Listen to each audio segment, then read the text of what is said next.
Today, I'm going to explain an Australian science fiction film called 2067. Spoilers ahead. Watch out and take care. The premise of the movie is set in 2067, when the world has been destroyed beyond rehabilitation because of climate change.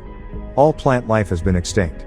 With a lack of plant life, the amount of oxygen in the air has decreased exponentially. People have to buy artificial oxygen to survive. 99% of the world has gone dark. People suffocate to death. In such conditions, only one city in Australia has survived, and it is all thanks to a company called the Chronicorp Corporation that manufactures synthetic oxygen. However, artificial oxygen causes a fatal disease called the sickness over time. Humankind has mere years before it goes fully extinct. Ethan White is a resident of the Australian city.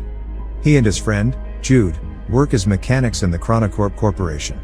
The corporation is also working day and night to find a cure for the sickness and a way to save the world. Ethan's wife, Xanthi, also has the sickness. Ethan works hard day and night to earn and buy her better oxygen. One day, as Ethan and Jude work in the tunnel, the Chronicorp CTO of particle research, Regina Jackson, summons them to her office. There, she introduces herself to the two, and tells them that humanity is going to die in a few years if the conditions do not change. She then reveals that Ethan is the only one who can help everyone and save humanity. Ethan is confused and doesn't believe her. But Regina insists he visit their lab. The lab has huge machinery. The lab doctor named Billy Mitchell introduces himself to Ethan, and looks at Ethan's wrist device for a second. They then explain to him that Ethan's father, Dr. Richard White, started this project 20 years ago. The machine that stands in front of them is a time machine called the Chronical. In the first ever experiment done with the machine, they had to send radio waves into it to check what was on the other side. They found out through it that 407 years later, in 2474, the Earth would have enough vegetation to maintain enough oxygen in the air and sustain human life.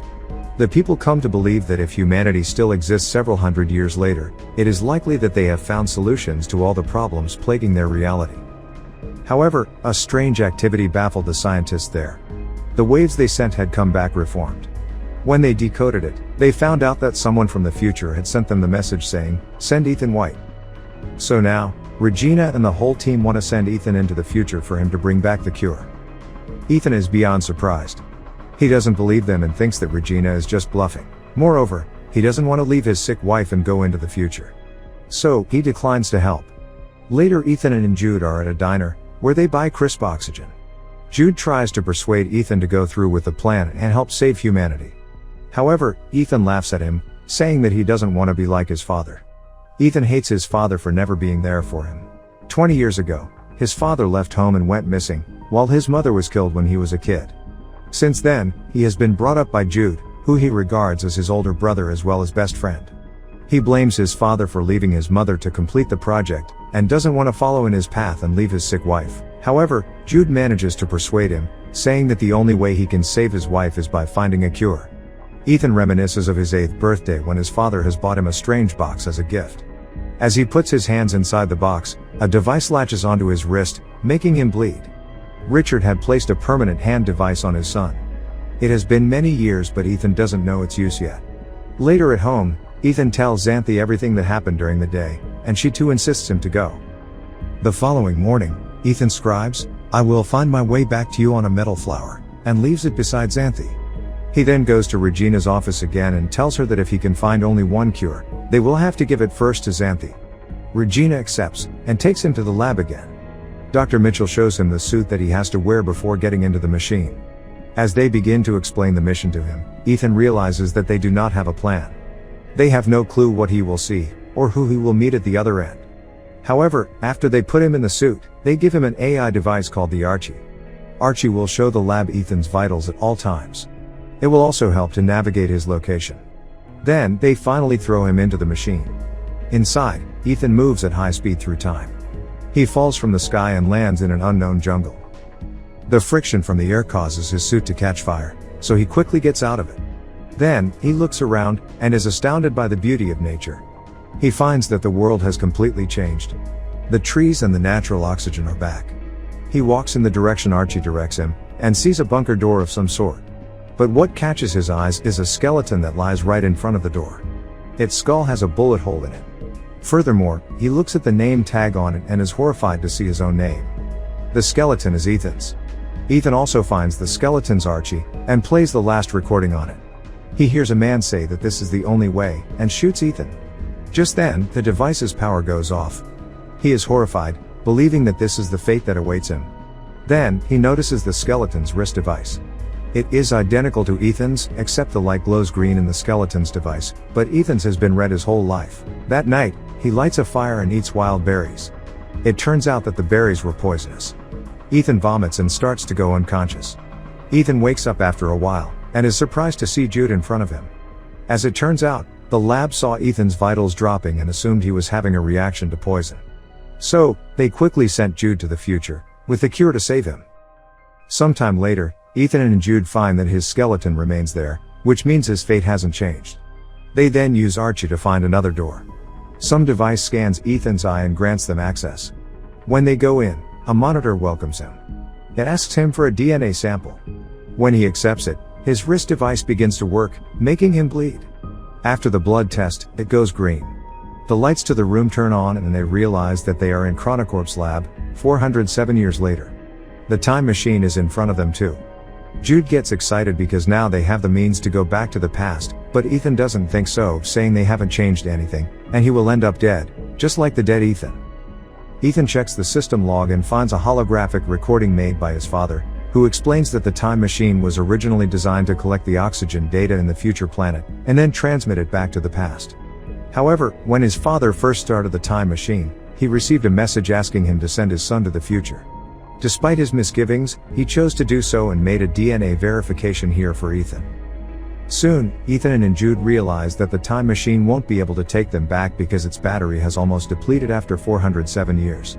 What's worse is that the activation of the lab triggers a malfunction in its nuclear power core, threatening to unleash a nuclear explosion in just 4 hours. This means they have to find a way to fix the time machine and travel back before the explosion. Running out of time, they have to act quickly.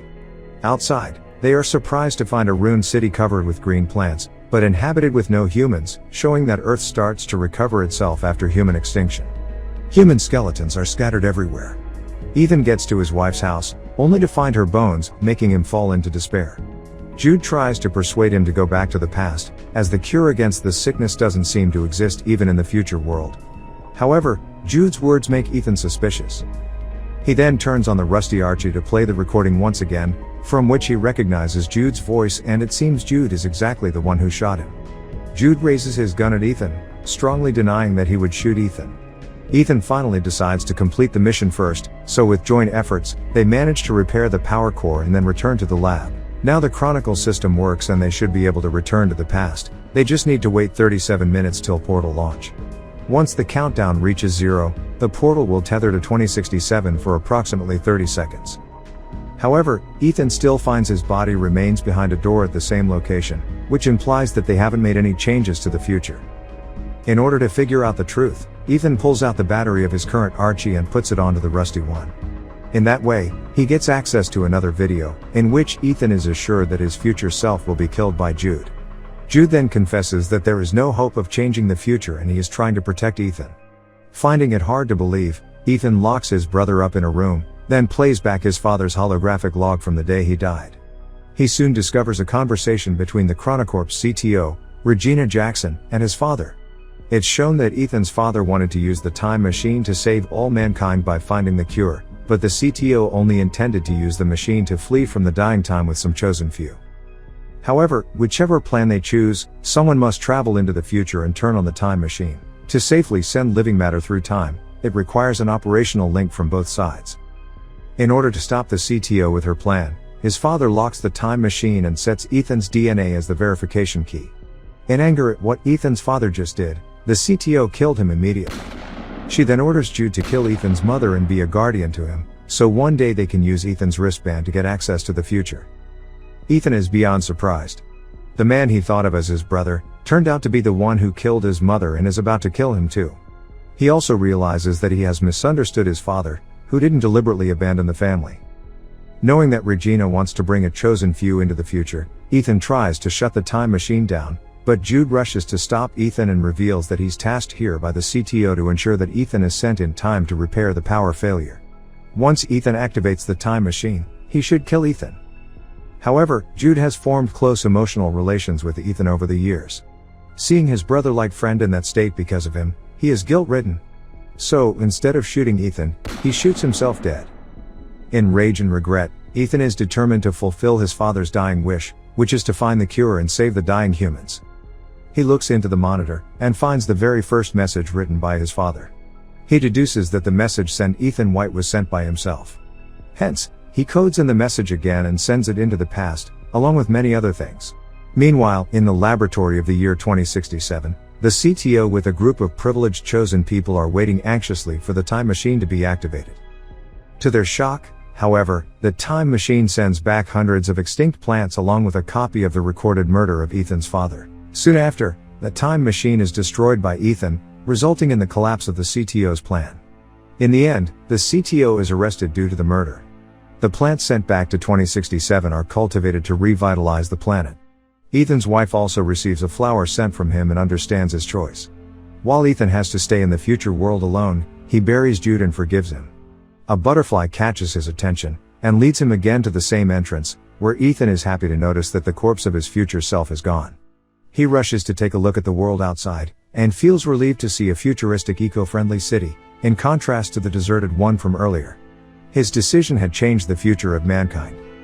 Subscribe for more videos like this, turn on notifications, and leave a like to help the channel out. Thank you for watching.